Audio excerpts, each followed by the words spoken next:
6 o'clock. Hi, Dr. Hamm. How are you? Oh, hello, Sam. I am fine. How are you today? Doing great. This is our live stream with Dr. Hamm. We're here to answer as many questions as we can. Just feel free to leave them in the comments section and we'll get to them as soon as possible. As always, if you are watching this after the live session is over, so it doesn't have the little live symbol up in the corner, just make sure you either message us your questions or email info@usd373.org to make sure that we actually see it, because there's always a lot of comments, which is great, and sometimes they can get lost after the fact. So Dr. Hamm, before we get started, I thought it might be a good idea to go over some of the information from last night's special board meeting, just to update everybody. Sure. Last night at the board meeting, the special board meeting was called so that we could have the board review our waiver plan so that we could submit that to the state. And what that does is allows us to request from the state that the 1,116 hours required for instruction be waived. And that only means that the fact that we are not in school having seat time, because that's the way the state counts that. So this allows us to be able to use our plan that we have for continuous learning rather than students being in buildings during this time. So that was one portion of it. Another portion of it was having to do with making sure that we had the assurances that we could submit also. And one of those was for our classified staff to continue to be paid during this time. And what that means is they're getting paid for the hours that they would normally work during the school year, and whether they're working that full time or not. So, for instance, paraeducators and instructional aides are only working a portion of their contract, or they don't have a contract, their scheduled time, but we're paying them for the time that they would be at work. So it was, again, a wonderful thing that the legislature did in requesting that schools do that, so that our staff members are not only dealing with this crisis, but also having a guaranteed income during this time. Okay.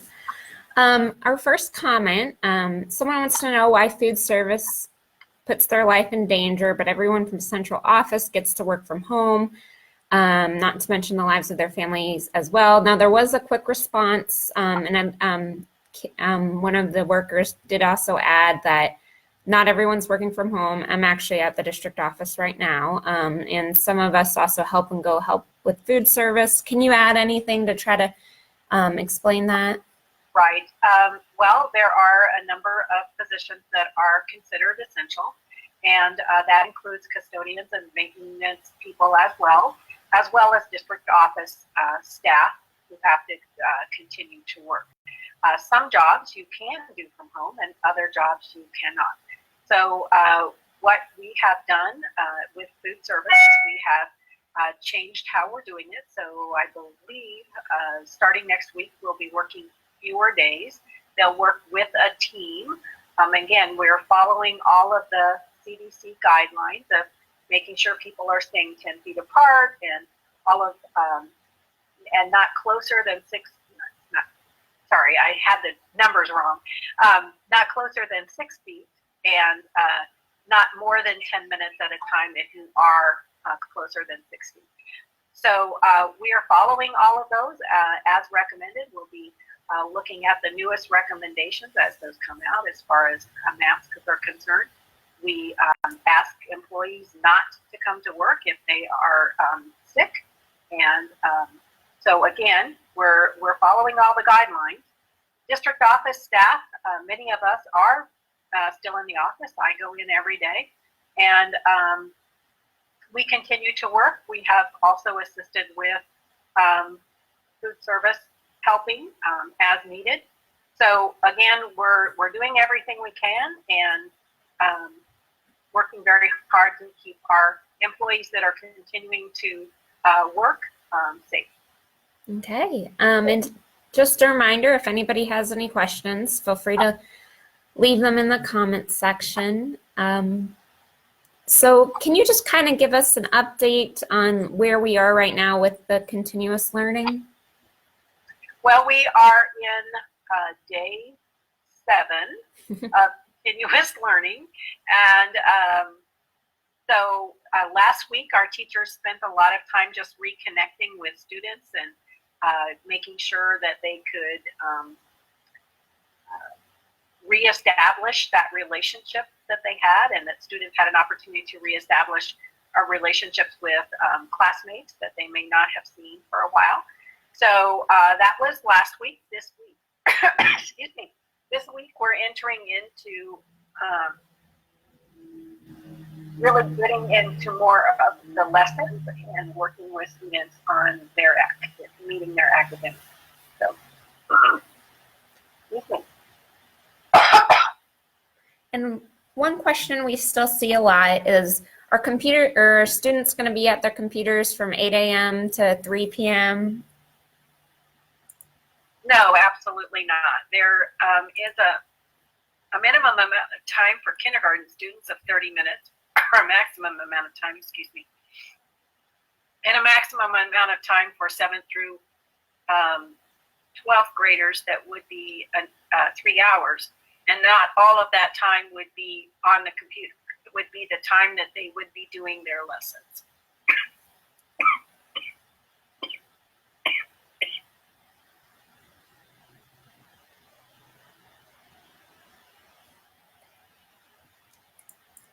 And this is sorry, my allergies are giving me fits this evening. And just in case this is a case for anybody, if someone still hasn't been contacted by their building admin or teacher, what would you have them do? I would have them go ahead and contact the school because the school, there should be someone now answering phones for the schools. And if that doesn't work, then what I would suggest is emailing the principal. And if they go on to the school's website, to the staff directory, they can get right to an email option for all of the staff members. But if they haven't heard from their child's teacher yet, they probably just need to check in with the principal. Okay, and just a reminder, if maybe we have everybody's questions answered, because there aren't a ton of them coming in right now. Now,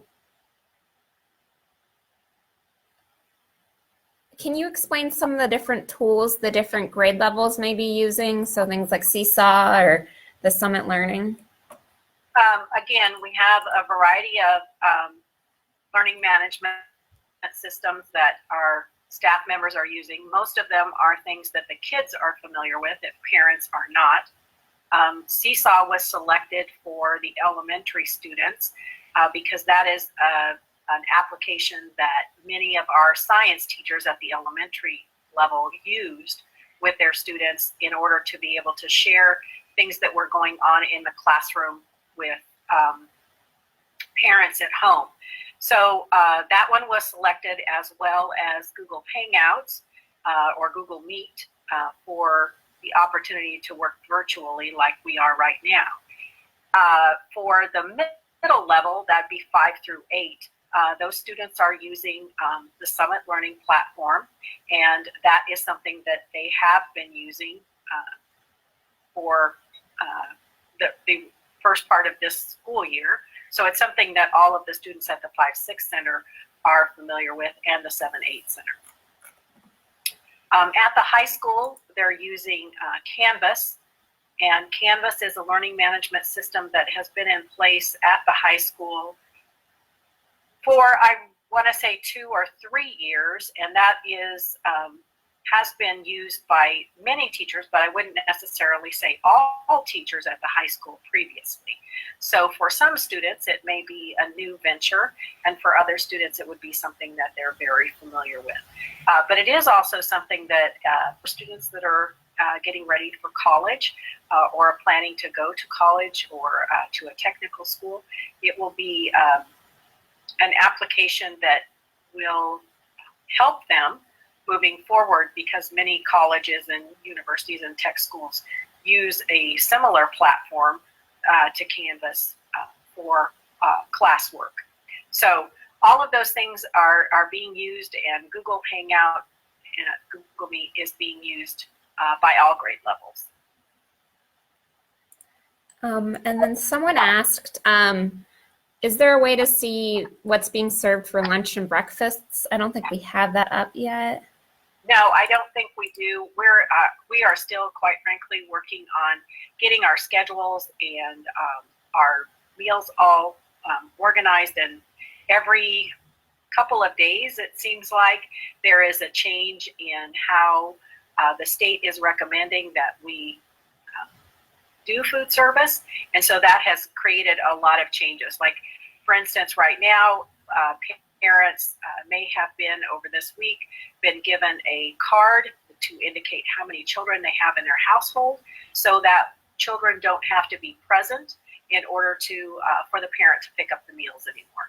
So again, that was in addressing parents' concern about in this time when I should be staying at home, getting my kids out seems to be unsafe. And so the state has worked with the federal government, and again, these are our federal guidelines that we're trying to follow, to have a waiver to allow us to do that.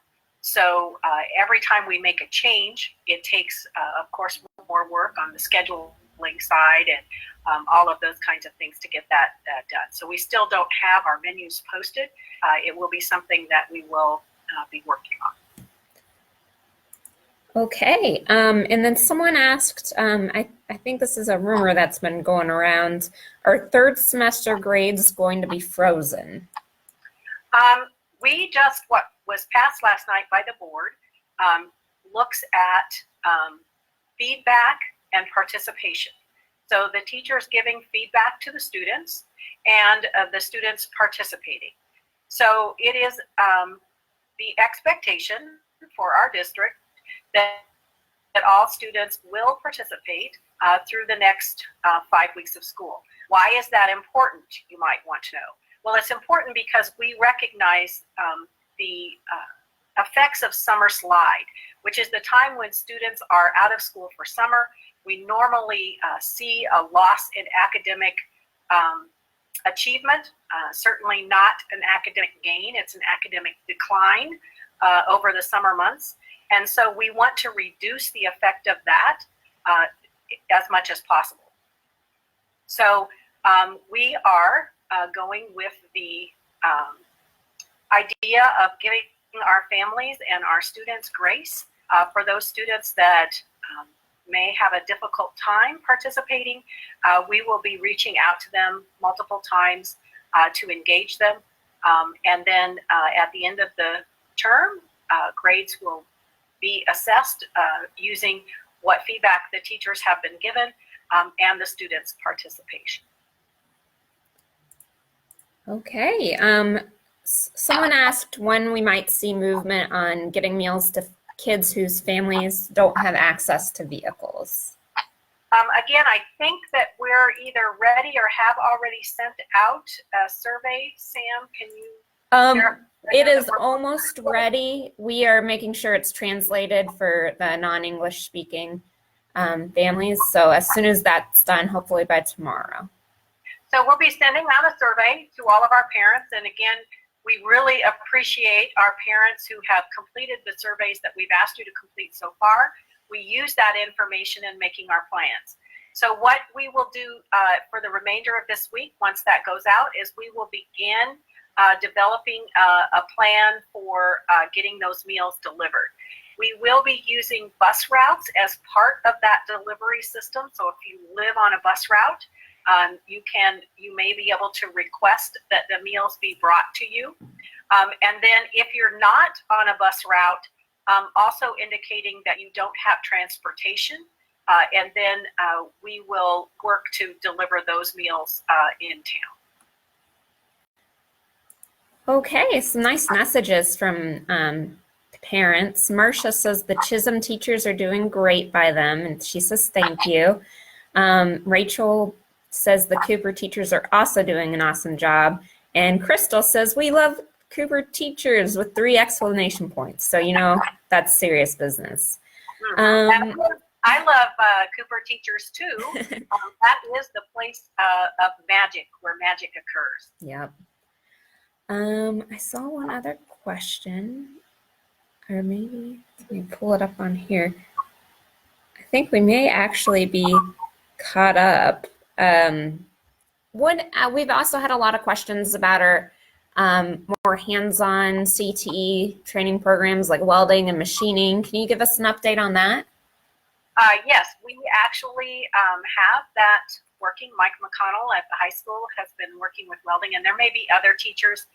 He is just the one that I happen to have received an email from recently, so I will respond to that question using his example. He has students that are coming in for half days at a time, and they are coming in as a group. So it may be 5 identified students that have specific work to do. They are using disinfectants and sanitizers throughout their time out in the shop. They are cleaning the equipment that they are using when they are finished. And then we also have custodians going in and cleaning behind them.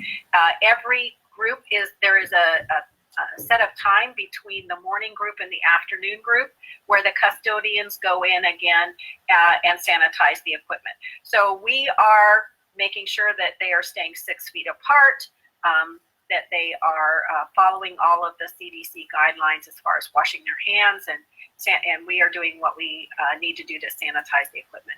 So we are doing that in a few classrooms to allow for students to become completers and get their certifications or complete college classes. So that is what we're doing, and so far the teacher reports that students have been very responsible in how they are approaching this and taking it seriously and doing their work and participating, and the teacher feels like things are going really well. Great. Again, if anybody has any questions, leave them in the comments section. We'll give you a little while longer to try to put those in. Now, one question we used to get a lot, and I think might be good to reestablish, if families, since they aren't being charged for the lunches now, if families still have food in their lunch account, what are their options? Well, they should have received a letter from the district to indicate what their preference was, so they could have requested a refund or had it rolled over to next year for that same student. If the student is graduating or for some reason is not going to be returning, they could also have whatever's remaining on their lunch ticket or their meal ticket allocated to or credited to another student in their family. So there are different options that they could do, and if they haven't received anything, if they would call the business office at district office at McKinley, someone there can help them. Okay, Rachel is thanking us for being open about what's going on and working hard to keep everything moving. So that's great. And then another question we've seen sometimes is when will the end of school happen? Will it be changed at all? The end of school will still be May 15th. And it will look, I'm sure, different for different kids. We did ask that teachers check in with their students that week and on the last day of school, just to wish them well for the summer and, congratulate them on having been successful in a very unusual fourth quarter to the school year. So at this time, we are expecting school to end on May 15th. Seniors end May 8th. Okay. And those letters that we just talked about in the previous question, were those emailed or sent to the postal service by mail? I believe that they were emailed. I know they were emailed. I don't think they were sent through mail. And then Melissa Schreiber, one of our board members, says thank you to everyone for the great work. And then someone else asked, this may be a kind of technical question, can we get the automatic reminders about low lunch account balances stopped? Oh, yes, I would think that we could do that. One of those things that I'm guessing that nobody thought about. But yes, we can get those stopped. Okay, we'll put that on the list of things to talk about. All right, does anybody else have any other questions?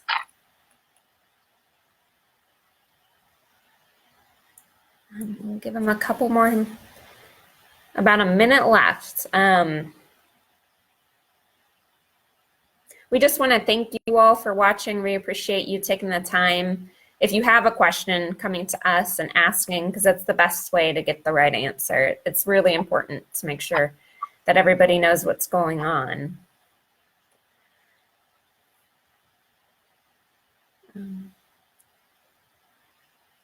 And if you have any feedback, actually, if you want to share some stories about your first week of continuous learning, please feel free to leave them in the comments section. We'd love to hear it. We could even pass along any positive messages you may have for your teachers or principals or other staff.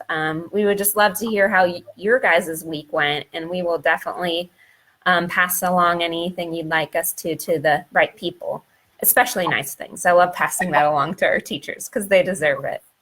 So I don't see any other questions. Yeah.